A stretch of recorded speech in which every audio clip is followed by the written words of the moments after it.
Allahu Allahu Allahu Allah Allahu Allahu Allah. Diriwayatkan oleh Imam Ahmad bin Hanbal dalam musnadnya bahwa ada seorang laki-laki yang bernama Nuaiman. Ini Nuaiman di kehidupan Rasul sallallahu alaihi wasallam ada orang yang seperti itu gitu. Orang yang sering minum minuman keras. Rasul sallallahu alaihi wasallam marah, murka. Rasulullah kalau yang berhubungan dengan Rasulullah tidak marah. Tapi kalau sudah berhubungan dengan agama, Rasul sallallahu alaihi wasallam adalah orang yang paling marah, orang yang paling istiqamah dalam kebenaran. Maka Rasulullah panggil Nuaiman, apa yang kau lakukan? Dia katakan, aku minum minuman keras ya Rasulullah. Rasulullah cambuk dia. Kemudian dia bertobat kepada Allah. Kemudian ketahuan lagi minum. Kemudian dicambuk lagi oleh Rasulullah sallallahu alaihi wasallam sehingga sebagian sahabat memukul dia dengan pukulan yang banyak. Sehingga apa yang berlaku? Sebagian sahabat mengatakan, la'natullahi ala Nuaiman. Semoga Allah melaknat Nuaiman. Dia mempermainkan Rasulullah. Dia bilang sudah mau taubat tapi minum lagi. Dia bilang sudah mau taubat tapi minum lagi. Maka Rasulullah SAW mengatakan, la tal'anuh fa innahu yuhibbullaha wa rasulah. Kata Rasulullah, jangan kamu laknat Nuaiman, karena dia itu cinta sama Allah, cinta sama Rasulnya. Dalam riwayat dia dicintai Allah dan dicintai oleh Rasulnya Muhammad sallallahu alaihi wasallam. Ibn Majah menceritakan bahwa Nuaiman ini pernah suatu waktu diajak oleh Sayyidina Abu Bakar pergi ke negeri Syam. Negeri Syam itu di mana? Seperti yang diceritakan tadi, antara daerah Suria, Lebanon, Yordania, kemudian Palestina. Daerah seperti itu. Umumnya orang Quraisy pada masa itu mereka memiliki rihlah berdagang, membeli dagangan ke Syam, kemudian dijual lagi di kota Makkah. Ketika itu Rasulullah SAW didatangi Abu Bakar. Sayyidina Abu Bakar mengatakan kepada Rasulullah, ya Rasulullah, saya mau izin ya Rasulullah. Mau apa? Saya mau ajak dua sahabat kamu ini ikut berdagang ya Rasulullah. Siapa kata Rasul? Nuaiman. Kata Rasulullah SAW, Nuaiman kamu mau ajak? Mau ngapain? Biar seru-seruan aja ya Rasulullah. Kata Rasulullah, ya sudah, saya izinkan kamu bawa Nuaiman. Ketika itu Sayyidina Abu Bakar membawa Nuaiman sama satu sahabat namanya Suwaibid ibn Harmalah. Siapa namanya? Suwaibid ibn Harmalah. Ini sahabat Rasulullah SAW yang memiliki sifat yang berbeda-beda. Kalau Nuaiman ini aneh. Pernah Rasulullah SAW dibawain makanan banyak, dikasih Rasulullah, dikasih sahabat semua. Semuanya sudah makan, tiba-tiba si Nuaiman ini, sahabat Nabi Nuaiman mengatakan kepada Rasulullah, ya Rasulullah, ini yang penjualnya, tolong kau yang bayar ya Rasulullah. Makanan udah habis. Makanan udah habis. Rasulullah SAW bingung, saya yang bayar. Akhirnya Rasulullah katakan kepada sahabat, ayo keluarkan uang, kita patungan, kita bayar. Rasulullah aja dimainin, apalagi kita orang. Sallu ala Nabi Muhammad. Nuaiman diajak Sayyidina Abu Bakar. Kata Rasulullah SAW, benar kamu mau ajak Nuaiman? Iya ya Rasulullah. Diajaklah akhirnya. Diceritakan dalam riwayat Ibn Majah, diceritakan juga dalam Siyar A'lam An-Nubala, diceritakan juga dalam musnadnya Imam Ahmad bin Hanbal, dalam riwayat Imam Ahmad bin Hanbal. Maka diceritakan Nuaiman diajak oleh Sayyidina Abu Bakar. Sesampainya di negeri Syam, semua dibagi tugas. Fulan bin Fulan kerjaannya ini, Fulan bin Fulan kerjaannya ini, semua memiliki kerjaan. Nuaiman tanya, wahai Abu Bakar, kerjaannya saya apa wahai Abu Bakar? Kata Sayyidina Abu Bakar, kamu mau ngapain terserah kamu wahai Nuaiman. Yang penting kamu ikut saya kan. Kemudian satu di antara mereka namanya Suwaibid ibn Harmalah. Ditanya oleh Sayyidina Abu Bakar, wahai Suwaibid, kamu mau kerjaan apa? Kata Suwaibid, terserah kamu wahai Abu Bakar. Kata Sayyidina Abu Bakar, kamu menjaga makanan, karena saya tahu kamu ini adalah orang yang senantiasa menjaga amanah. Suwaibid ini kalau disuruh maju dia maju, disuruh mundur dia mundur, disuruh ke kanan dia ke kanan, disuruh ke kiri dia ke kiri. Orang yang ikut aja. Kalau Nuaiman beda, disuruh maju dia ke belakang, kasih sen kanan ke kiri belok. Nuaiman itu orang yang berbeda. Maka Suwaibid mendapatkan tugas, semua mendapatkan tugas kecuali Nuaiman. Sehingga ikhwani, apa yang berlaku, apa yang terjadi? Sayyidina Abu Bakar pergi sibuk dengan kesibukannya, sehingga datanglah waktu siang. Nuaiman sudah lapar. Nuaiman cari makanan.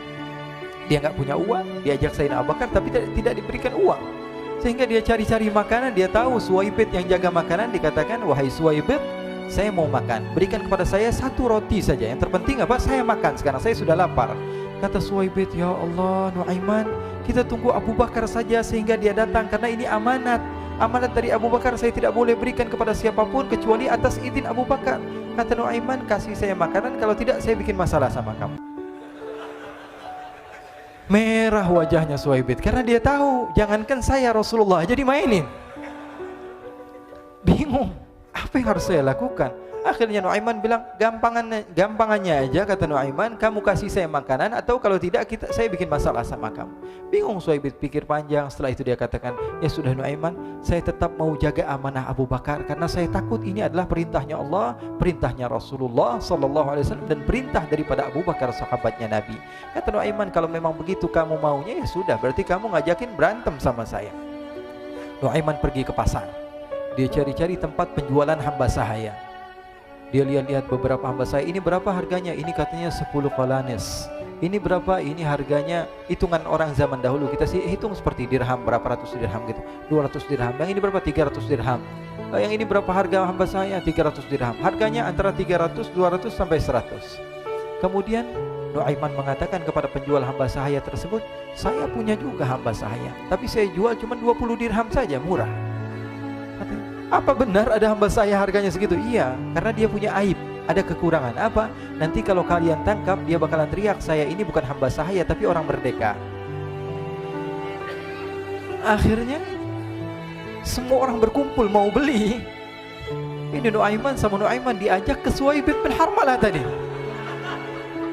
Kata Nuaiman, itu ada orang yang berdiri sedang menjaga makanan, itu hamba sahaya saya, tangkap saja.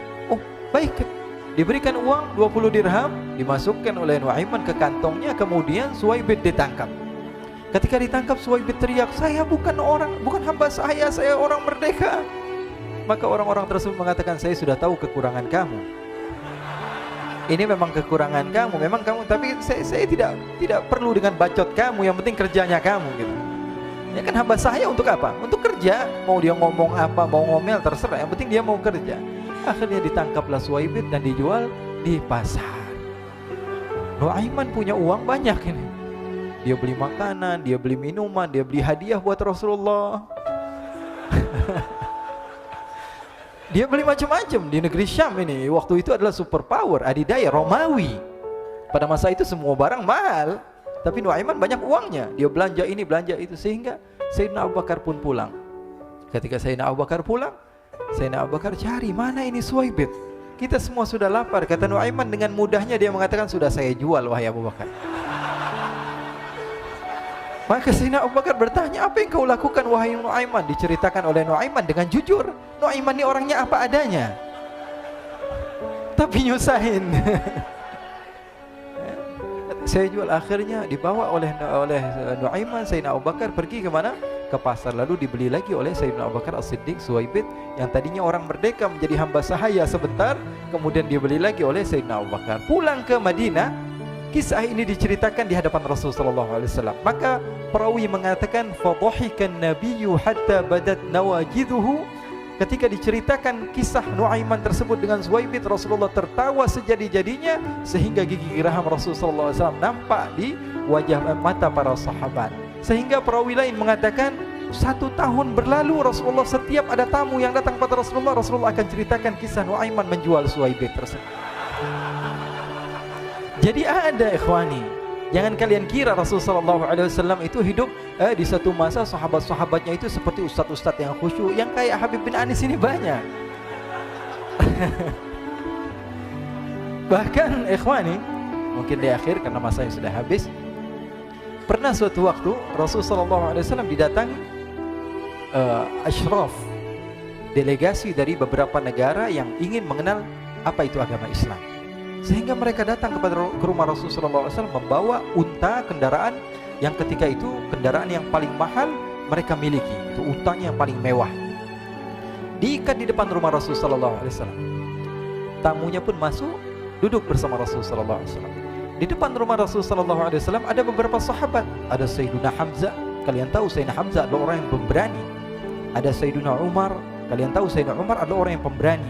Ada Sayyiduna Ali bin Abi Thalib, ada Sayyiduna Sa'ad bin Abi Waqqas. 4 sahabat ini lagi nongkrong gitu depan rumahnya Rasulullah SAW, berjaga sebelum Allah Subhanahu wa taala turunkan ayat wallahu ya'simuka minan nas. Ketika mereka sedang asyik duduk, tiba-tiba Nuaiman datang.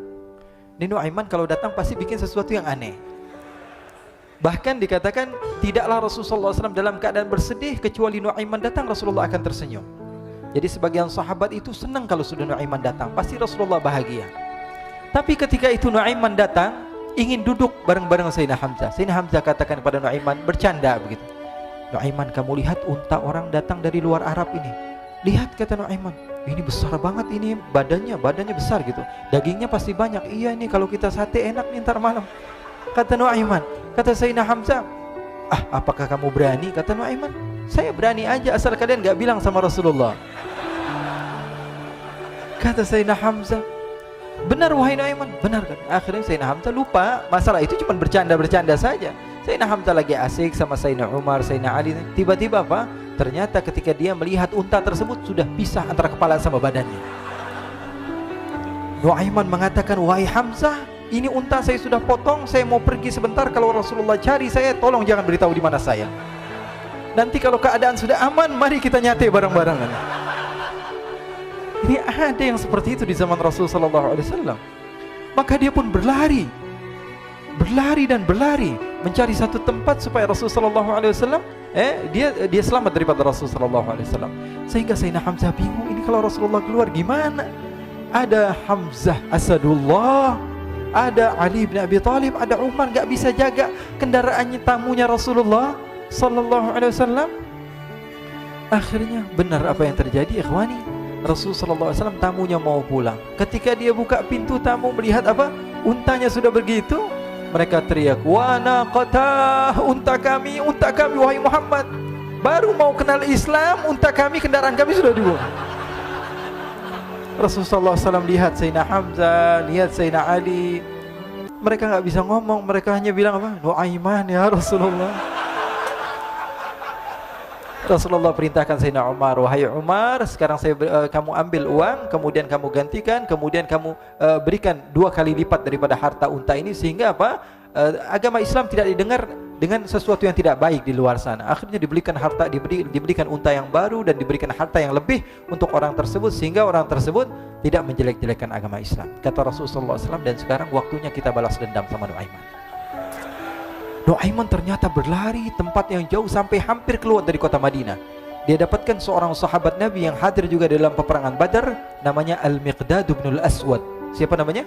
Al-Miqdad bin Al-Aswad ketika itu sedang menggali sumur. Ketika sedang menggali sumur, Nuaiman datang. Nuaiman katakan kepada Miqdad, wahai Miqdad, wahai sahabat Rasul, kamu orang yang hadir dalam peperangan Badar, kamu adalah orang yang hebat. Dipuji-puji sama Nuaiman. Ada maunya ini. Akhirnya dia bilang, wahai Miqdad, tolong saya. Kenapa wahai Nuaiman, kamu ini kekasihnya Rasulullah, orang yang disayang sama Rasulullah. Kenapa? Saya ini sedang dikejar-kejar orang jahat. Tolong selamatkan saya pengen masuk ke dalam sumur, boleh atau tidak?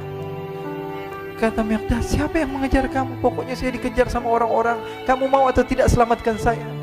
Ya sudah, selagi kamu itu adalah sahabat Nabi, silahkan kamu masuk. Masuk akhirnya Nuaiman ke dalam sumur tersebut. Lalu Nuaiman mengatakan, wahai Miqdad, dia keluar lagi. Nanti kalau ada yang cari saya, tolong jangan beritahu saya di dalam sumur ya. Kata Miqdad, baiklah. Kata Nuaiman, siapapun yang bertanya tentang saya, kamu tidak akan kasih tahu? Iya, kata. Walaupun Rasulullah yang tanya saya? Katanya, enggak mungkin Rasulullah datang ke tempat sejauh ini. Iya, walaupun Rasulullah. Akhirnya masuk Nuaiman. Setelah beberapa menit Rasulullah dan rombongan benar datang. Miqdad bingung ini. Ini kenapa Rasulullah datang ke RW kami ini? Ada apa ini Rasulullah sampai sejauh ini? Ditanya, ya Rasulullah, ada apa ya Rasulullah? Kata Rasulullah, saya cari Nuaiman. Di mana Nuaiman? Innalillah, kata Miqdad. Enggak dijawab ini Rasulullah. Kalau dijawab saya ingkar janji.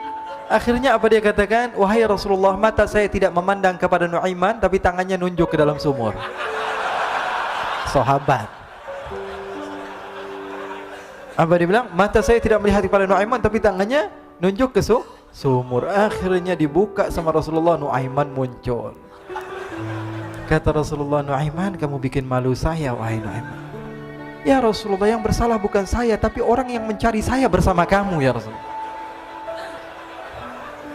Akhirnya Rasulullah nengok siapa, ternyata Nuaiman sudah lari kabur. Sallu ala Nabi Muhammad. Kisah-kisah seperti ini sebenarnya banyak sekali ya. Ini menunjukkan kepada kita bahwa kehidupan Rasulullah itu begitu indah. Rasulullah SAW, kalau kamu mau menjadi orang yang baik, contoh Rasulullah. Mau menjadi bapak yang baik, contoh Rasulullah. Mau menjadi pemimpin peperangan yang baik, Rasulullah. Mau menjadi murid yang terbaik, contoh Rasulullah. Bagaimana akhlak Rasulullah. Mau menjadi suami yang baik, contoh Rasulullah. Dalam segala hal, apapun itu, Rasulullah SAW adalah makhluk yang paling terbaik. Allah